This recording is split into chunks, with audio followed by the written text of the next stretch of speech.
Hello, Ray Phoenix here, and this is Astro Warrior for the Sega Master System. This is by far the best game, or one of the best games on the Sega Master System. It's a lot like Xevious, where you control a ship, and it's vertical, you use vertical scrolling, you can shoot down enemies. What's cool about this game is, you never see any score on the screen, you never see any numbers on the screen or points, because they figure, why waste space on the screen by showing a bunch of useless numbers? Why not just, show that when you end the game or whatever? So, that's what they thought, so that's what they did. So it doesn't distract from your action at all. So all you see on the screen is simply the action of the game. What is there? Just missed an upgrade there, so you get upgrades in this game. There's so many different enemies, if you shoot them in different spots, you get different points, and you can destroy stuff. It's also a bit like Star Force, which is another game that came out around the same time as this. And Star Force, I believe, later evolved into Star Soldier. This game is also a lot like the NES game Star Soldier, which I already made a video about a long time ago. And so here we are, just shooting out what comes to us. It always comes in sequences, as you can see here. The Sega Master System in North America was nowhere near as successful as its competitor, the NES. But however, in Brazil, it's like another reality in Brazil. Sega Master System was the best-selling system there, and so in New Zealand. New Zealand was also, big on Sega Master System, and they were slow on adapting to DVD from VHS. But I digress. This is Astro Warrior, some space battle in space. There isn't a real known story in this game, because who needs a story in a game like this? It's just a war in space, right? Why is there a story? It's just battling in space. Let's picked up a high, powerful laser thing. Now look, I've picked up some additional weaponry. And these lasers really cut through your enemies like a knife cutting through butter, pretty much. Just goes shoom, shoom, shoom, and just eliminate a lot of it.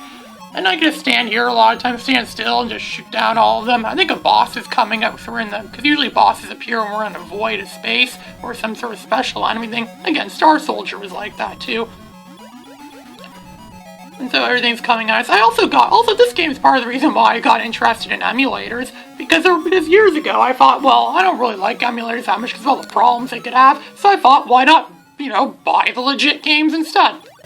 Yeah, but this game costs a lot of money. It's a really fun game, but it's not worth its price. This game goes for like $80-something on eBay. It's not worth paying that much for a game for a game like this, especially when you get an emulator ROM of it for free, which is what I did. That's when a friend of mine hooked me up with Fusion 364, which is what I'm using to play the Fusion 364. Play Sega Master System, play Sega Genesis, Sega Game Gear, Sega CD, Sega 32X.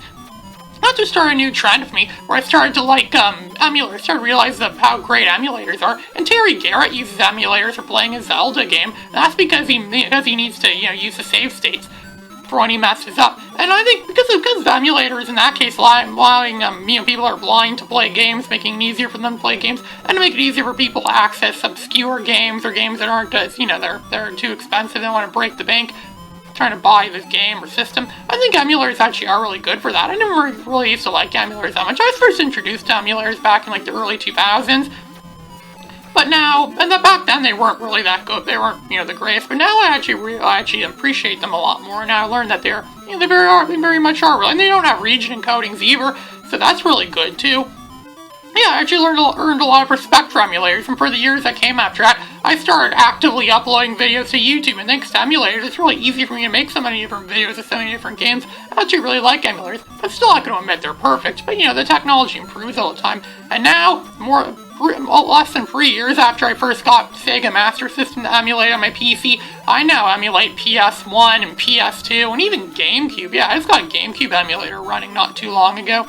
A PS2 emulator, well, a lot of the games are hit and miss. I was going to use that to make my LP of Simpsons Hit and Run, but the game plays kind of slow, and the speed's very inconsistent. I'm not sure if it's worth me doing an LP of that game. Sorry to those of you who are looking forward to seeing me play a Simpsons Hit and Run Let's Play. I might have to use the actual system for that, which is kind of hard for me right now, but I'll try to get my actual GameCube set up so I can play actual Simpsons Hit and Run on the actual system and do my LP there.